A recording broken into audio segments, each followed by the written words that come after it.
have never seen this. Sheep eating thistle. Never seen this. It's incredible. That's a lamb there.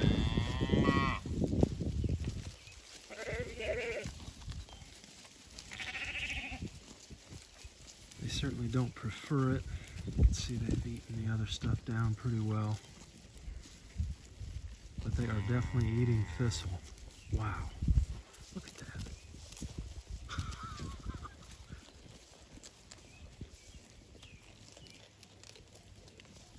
Wow. Good morning, Jason here, Birchfield Family Farm. We are just west of Oxford, Ohio. Grass-fed Red Devon cattle, St Croix sheep. Lots of chickens, but we've got quite a few less now. We'll talk about that. I got a good word for you today. This comes from James. Chapter 1, consider it pure joy, my brothers, whenever you face trials of many kinds, because you know that the testing of your faith develops perseverance. Perseverance must finish its work so that you may be mature and complete, not lacking anything. Pure joy when you face trials. Okay, that's a challenging one, for sure. Continuing to face drought here on the farm. It's getting worse. Drought monitor came out today. We are now, they bumped us up to technical classification here of a moderate drought. We're in moderate drought now. You know, things are getting bad. You know, I know much of the country is worse than we are. You know, you look at that map of the U.S. and the drought situation right now. I continue to talk about corn and deterioration. You know, you drive around here, corn looks about like pineapple. Curling up on those leaves, condition is deteriorating. You know, we're continuing to graze though. We're continuing to move through these paddocks. It's getting more brown out here for sure. Having to give about 40 days rest right now. We'll go around, we'll take a look at sheep, do a cattle move here, head out, and I want to talk a little bit about layers today.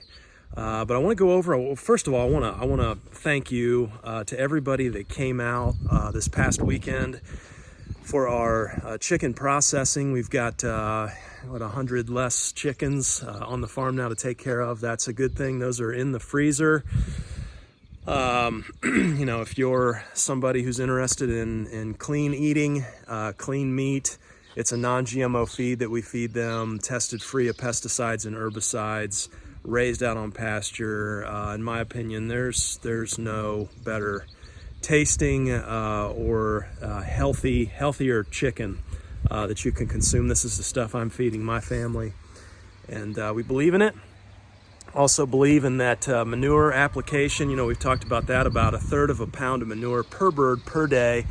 We run these birds for about 49 days out on pasture, new spot every day in that tractor. So we're putting down, you know, like 1,500 pounds of manure without ever lifting a shovel.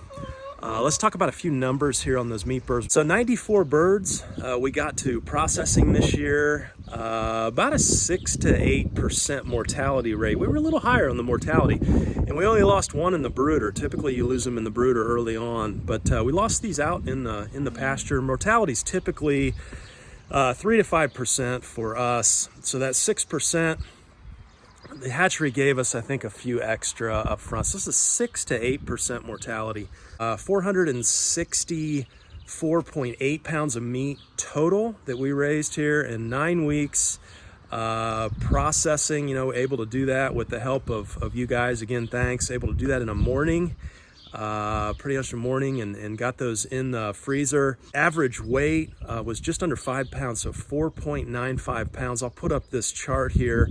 This kind of shows our weights, you know, over the last few years. I think this is the last 7 batches we've done, and you can see here that weight this time quite a bit higher, you know, quite a bit higher. So we did feed We did feed out a little more starter in the beginning. So instead of 2 bags of starter, I upped that to 4.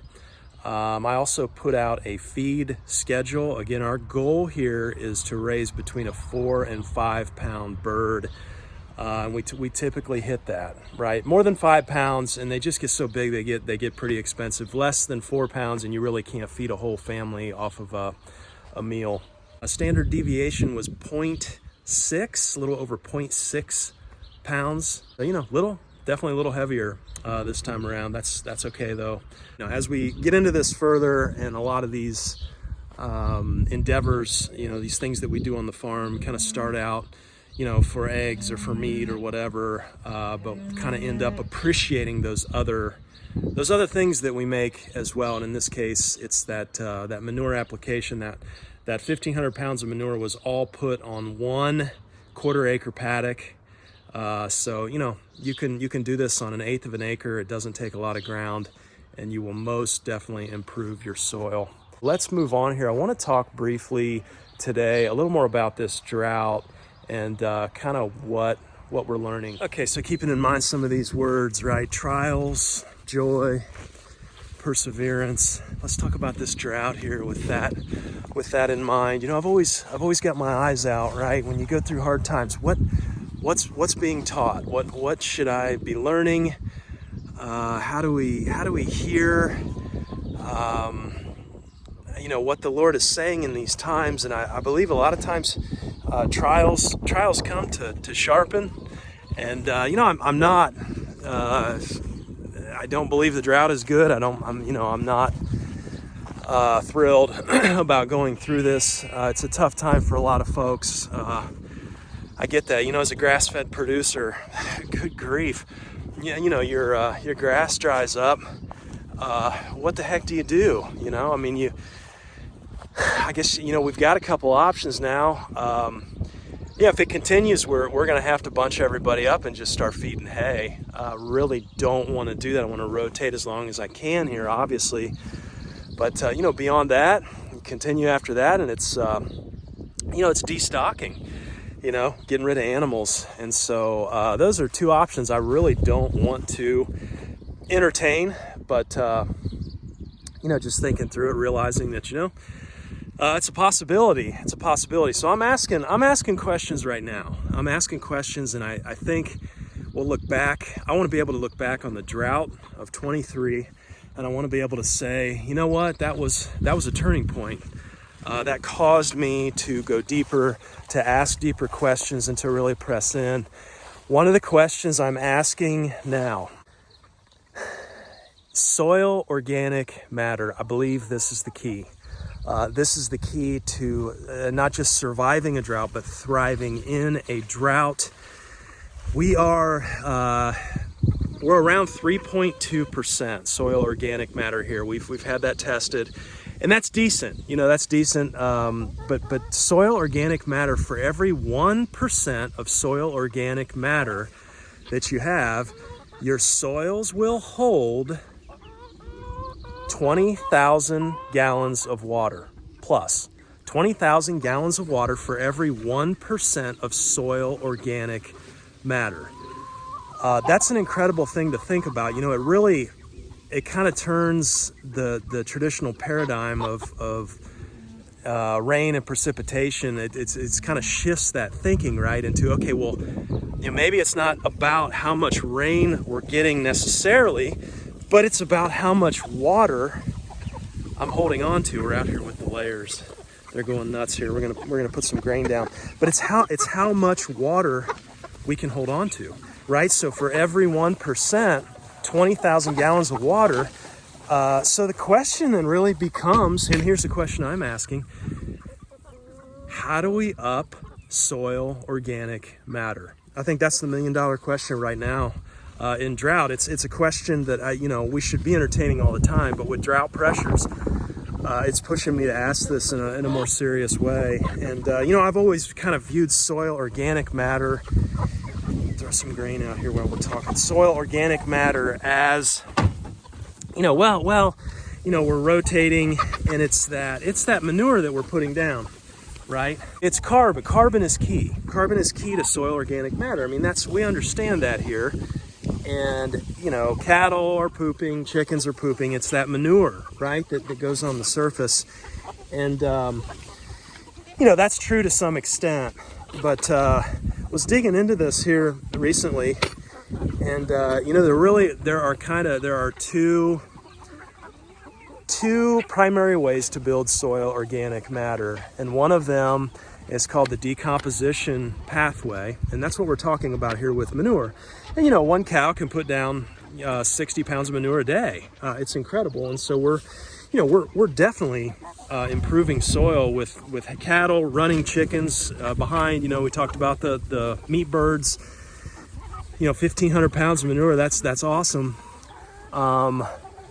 So it becomes about, though, with that manure, becomes about dry matter. How much dry matter are we putting down? Well, take a look at this chart. And this is kind of showing us, all right, well, chicken manure, you've got your highest dry matter there, right? Up over 50%. You know, it's going to be twice as much as the beef cattle that we're running here in terms of dry matter content. I'm like, okay, well, we're running chickens, you know, we're gonna keep doing that. You know, how can we quantify that? How can we up soil organic matter and quantify it and know, you know, that we're building more? Well, you can have these tests done, but there's data out there with the decomposition pathway. So in other words, putting down carbon, right? That's what it becomes about, is putting down carbon. Well, okay, how much do I have to put down to increase soil organic matter? And you start looking into this, and it is absolutely mind-blowing. The amount of carbon, or the amount of manure that you would have to put down to move that needle with soil organic matter. I mean, it's something upwards of like 15 tons per acre of cattle manure just to maintain your current soil organic matter, right? And the problem with you know, taking, you know, take compost. Well, it's so labor intensive, and you need to spread so much of it just to move that needle even a little bit on soil organic matter. And so it becomes challenging. The animals are good. We're putting down manure. We're doing the right things. We're keeping soil covered. We're not tilling. You know, those are all good things. But I want to know, how do we rapidly build soil organic matter? Because I want to retain, I can see it now, I want to retain more moisture. I want to retain more moisture, hang on to more moisture in the soil. And the other way of doing this, and it just never really clicked for me, we needed a drought for this to click here. The other way to build soil organic matter is called the liquid carbon pathway. And so what this is, plants photosynthesize. They take light, convert it into chemical energy, convert that into a liquid sugars, send that down to the roots. The roots exude. They put out an exudate. The microbes are mining those root exudates and giving back to the plant. And in this process, you produce something called humus. And this humus is incredibly stable. The liquid carbon pathway, you build soil organic matter 5 to 30 times faster. And you know, you want some proof of this, go watch something Gabe Brown has to say. I've been geeking out on his stuff here lately. Absolutely incredible. He went from 1.7% organic matter on his farm. Conventionally farmed soil was just depleted. 1.7% organic matter on one of his plots now. In under a couple of decades, he's up over 11% organic matter. 1.7 to 11.1% organic matter. How's he doing it? How is this done? It's through diverse mixes of plants, diverse cover crop mixes. Again, I always knew the root exudates, and there was a lot going on under the soil, but I thought it was when plants were grazed, you know, the roots die off, and that's kind of your organic matter. That's how you build it. Well, that's part of it. But the majority of this organic matter, this humus, is built through photosynthesis, and it's having a diverse mix of plants that are photosynthesizing that begin to talk to one another through those mycorrhizal fungi networks. And you know, this you've got to have that fungi. It's going to give you your soil aggregation. Okay, that's going to allow more water infiltration. I mean, it makes sense. Some of these fields around here, I see these guys just beating their brains out there tilling these fields, and it's like every other year they've got flooding, washouts. You know, they're out there. It's more drain tile. And why is this? They can't hold on to their water. You know, and we talk about you know, Roundup and the destructive nature of glyphosate. Why is this? Well, you boil it down and it's a fungicide. It's an antifungal is what Roundup is. And so it's killing off all this stuff that's making your soil aggregates, right? And so you've got very little fungus in the soil, and very little aggregation then, and your water's running straight off. More drain tile, more washouts. You know, so for me, we're digging in. We're digging our heels in. You know, this drought is pushing us to really take a look. I think, you know, I'm asking questions now. How do we get a diverse cover crop that we can graze mixed in here to these perennial pastures? I know I've always been somebody that talks about, you know, native species, minimal inputs. You know, I get that. That's good. And I think, you know, I think the reason we're able to continue grazing here, and I'll show you some of these 40-day rest paddocks, they're really not looking too bad. But the reason we're able to do that is because we do have over 3% organic matter in that soil. And so for me, going forward though, it's about this one question: how do we build soil organic matter? Look into it, learn with me, look it up, liquid carbon pathway, the liquid carbon pathway to building soil organic matter. You know, look up Gabe Brown, some of the stuff he has to say. He got a 13-inch rain event at his farm he was talking about. It's fascinating. He shows the neighbor's field across the way where they till, and it was like a duck pond. And there were literally ducks out there on this ground. Showed his ground, and had somebody from NRCS come out and take pictures. And he said there was obviously no standing water, but you could have driven equipment over his ground and not rutted it up. Just amazing. I think most of his farm now is up over 6% organic matter. So, you know, you think about the 60 acres that we own, just under 60 acres here. We rotationally graze and do our little experiments on about 4 acres. But our 60 acres, we increase, you know, soil organic matter, you know, even just 1%. A 1% increase is going to allow me to hang on to over 1 million more gallons of water in the soil. Just a 1% increase here. You know, 20,000 times 60. It's incredible. Incredible, absolutely incredible. And we don't need the synthetics. Yeah, so drought, we're digging in and asking these questions. The conventional wisdom, the conventional way of thinking and you know, is, well, you know, if you grow more, you're gonna pull more nutrients from the soil, so you're gonna deplete the soil. That's what's gonna happen. And it's like the exact opposite. Plant growth is the engine that drives soil health.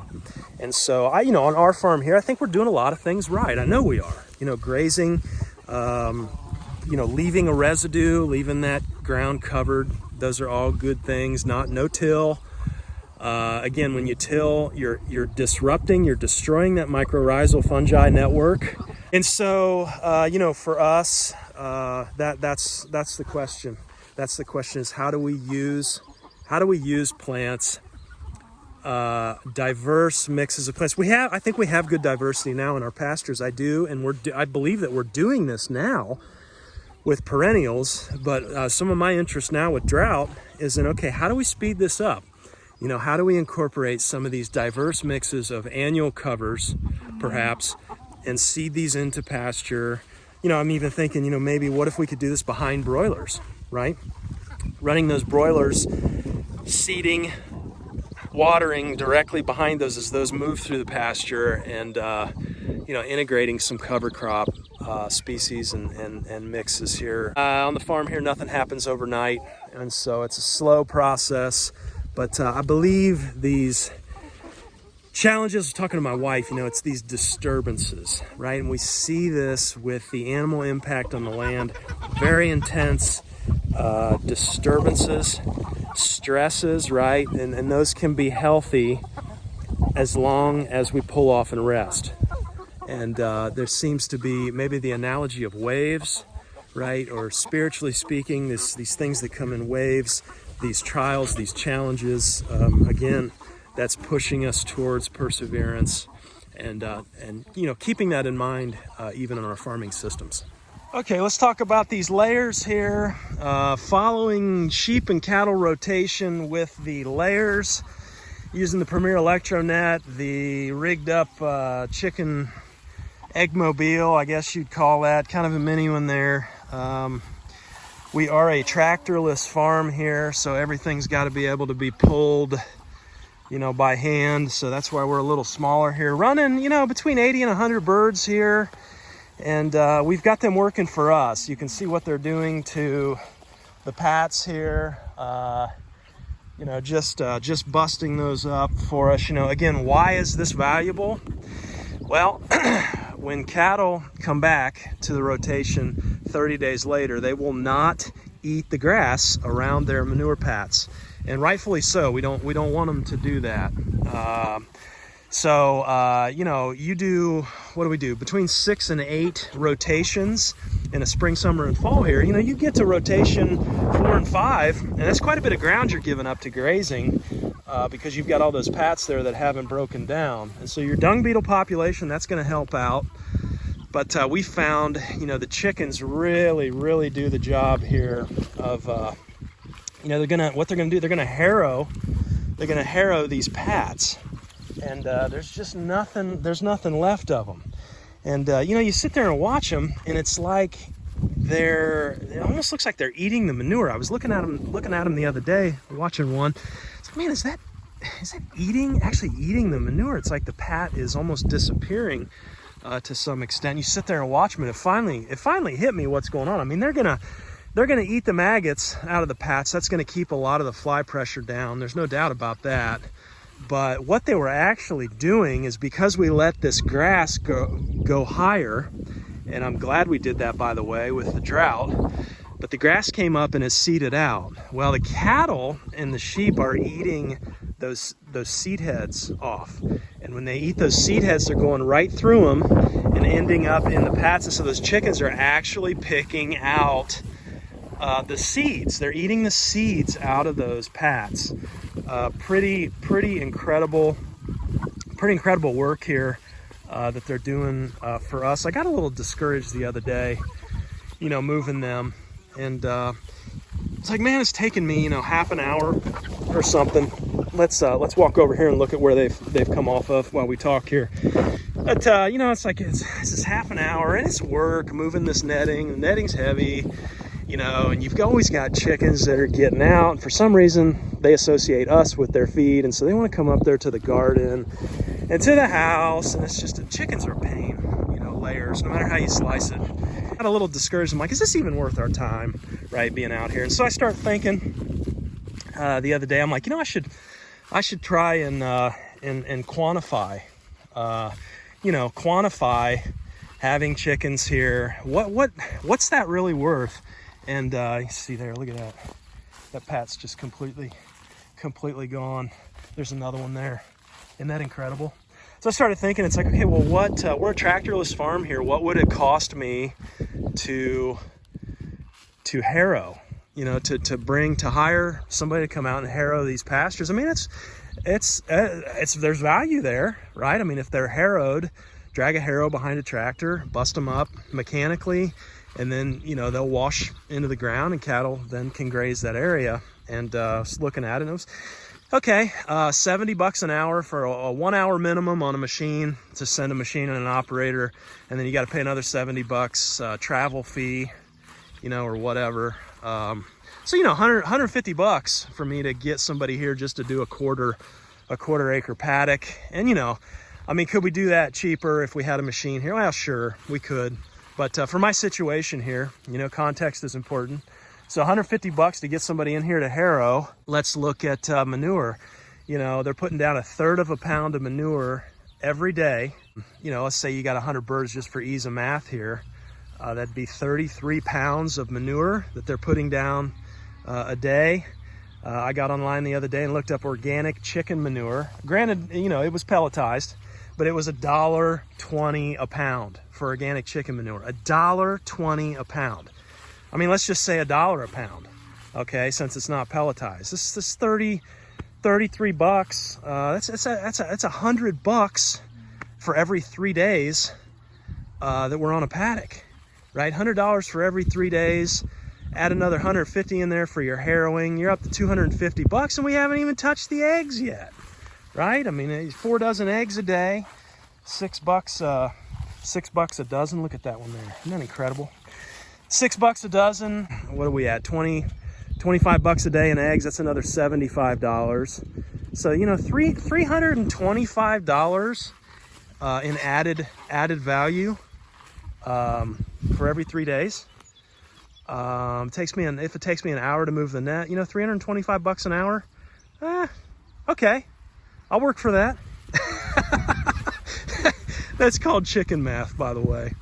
We do have inputs here. We do have inputs. You got the grain, and obviously our water system and setup, and I just thought that was interesting though to actually quantify these guys. These guys are working for us. They're absolutely working for us. Look at that, completely scratched. When we do get a little bit of rain here, that's going to wash in, and cattle be able to eat that grass then when it bounces back. Let's go take a look. We need to do a cattle move, and let's check in on sheep. As we walk over there to check out cattle and sheep, a couple other points here. As I walk around, I see this section here. This section right in here, as we talk about the decomposition process and building soil organic matter through the decomposition process, meaning adding carbon on top. I'm reminded of our attempts at bale grazing and those failures. And I'm reminded of the fact that, even if you dump 15 tons of cow manure to try and build 0.1% of organic matter, you can get too much, and that was the case with us with our bale grazing. You put too much down, and, that was last winter. And here we are, 6-7 months later? And we still have nothing there, and this has been the case over and over every winter. I see this when you get too much carbon added at one point in time to that soil surface. If it's too much manure, you're going to have high nitrates, right? Too much carbon in the form of hay or, whatever kind of material, nothing's going to grow there for an extended period of time. And so that's the other disadvantage to trying to use that decomposition process to build soil organic matter. Can you do it over time with animals? Absolutely. And that's what we've done here, and what we're continuing to do with our grazing and just animals putting natural manure down. We are building soil organic matter and fertility, but not at the rate or to the extent that we can do it with a living root, living plants photosynthesizing in the soil. Okay, checking in on sheep here. I tell you, these mamas here just continue to excel. Look at the gut on her. Just a beautiful looking animal. This is drought. This is drought, and we came on to this yesterday, and we got some brown tops here, but this has been about 40 days over in here. Look at this pasture. This is amazing that we've still got stuff to go on to here. A little bit longer rest period, and again, the concern right now is, they say, and this has typically been our experience, but whatever you need in May and June, grazing wise, in terms of a rest period, typically it's double that It's double that when you get to August, September. And so, you know, 40 days right now, we're looking at an 80-day rest period. That's that's gonna be tough to come up with. I'll just admit, we've really, what we did across the way there in our paddocks is on processing day. We skipped through the paddocks over there with cattle, and that was a good move. Leaving half, taking half, that was a good move coming into drought. I am very thankful that we did that, because that allowed us to do then was I went back to, there's one of my paddocks over there, paddock 4 this year, that it's my best paddock. And it's that way because we've run chickens and turkeys and everything else right there, because it's right there by the coop.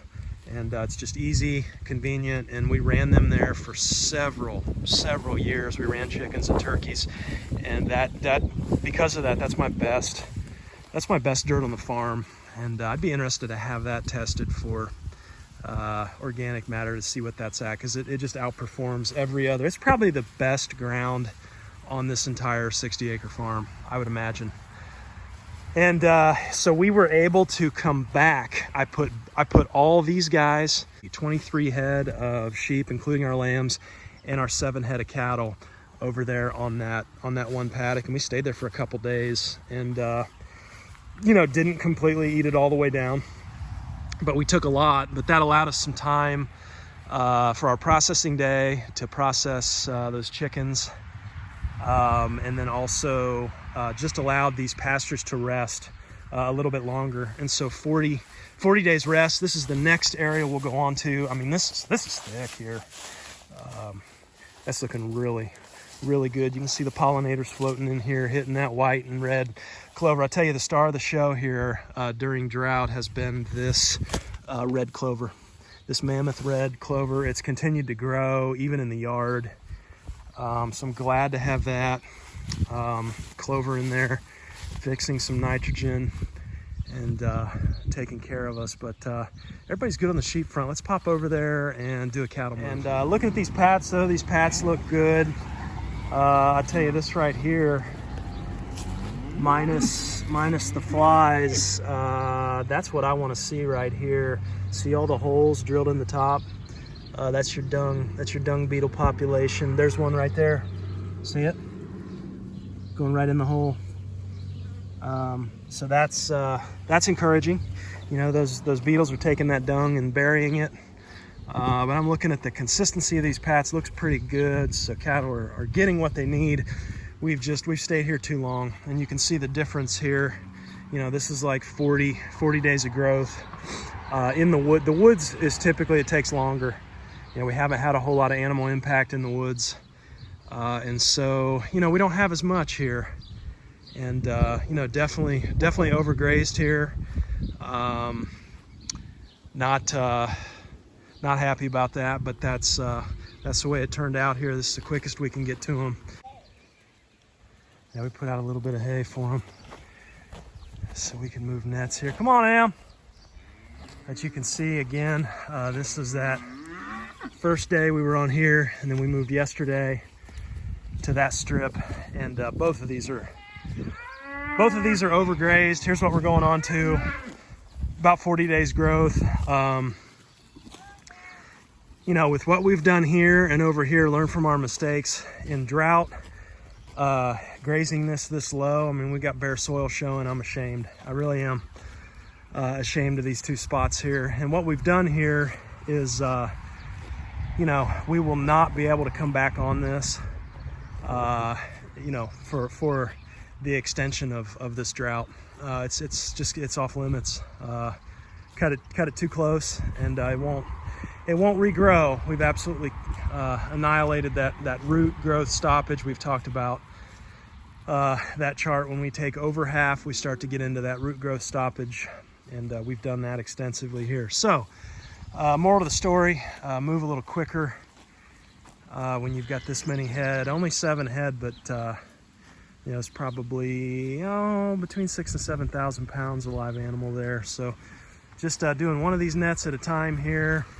I don't know, I suppose we're 40,000 pounds of animal per acre. Not high stock density by any means, certainly not mob grazing.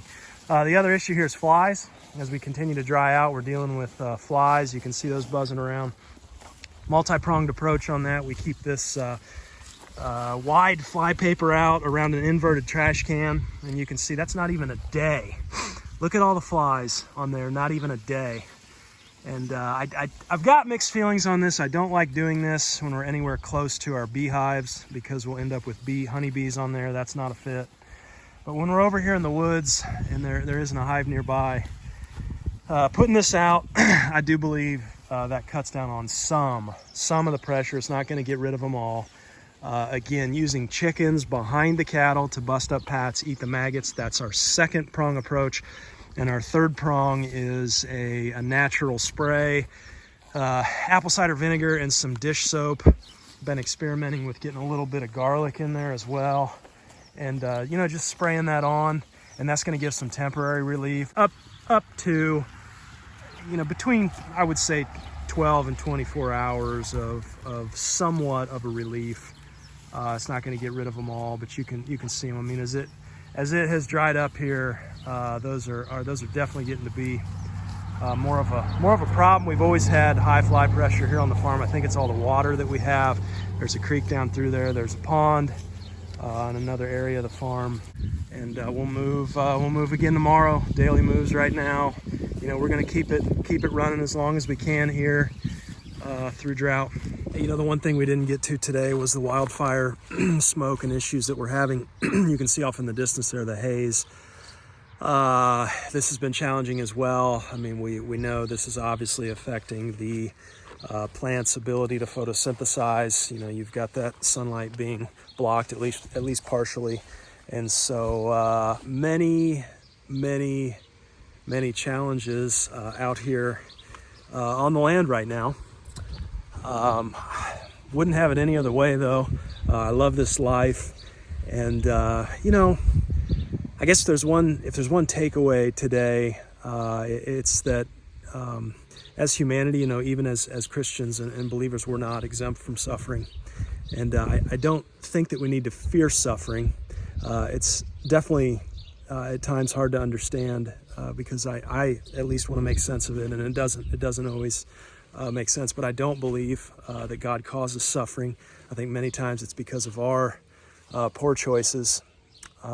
Many times it's not, though, and that there's not a clear reason. And I think that one of the points is that we don't always know why that is, but nonetheless we persist, and we know that these things develop. We're told perseverance and our faith. And as we part here today, I hope you're at peace, but I hope you remember today that evil and that the devil is God's devil, and he uses these bad things. I don't believe that he causes them, but he uses these things in only a way that he can to eventually bring about good. And he does this. I've seen this over and over in my own life. And as you're going through it, though, it's so hard to see. That's the purpose for faith. We have to have faith. And also one of the reasons why I like talking about these things on the channel. Why do I speak scripture, on the channel? Why do I? Faith comes through hearing, right? And so I'm dropping seeds. I want to drop seeds, and I want to see faith. I want to see more faith in the earth. That's my purpose as a farmer, is to drop seeds physically and spiritually. So I hope that these take root in your heart, and they sprout, and you see goodness, and you see faith in your life and in your families, and ultimately welcome in Jesus and his kingdom, the kingdom of God. This is the most important thing to this channel. And so thanks for hanging with me today. Talk to you next time. Take care.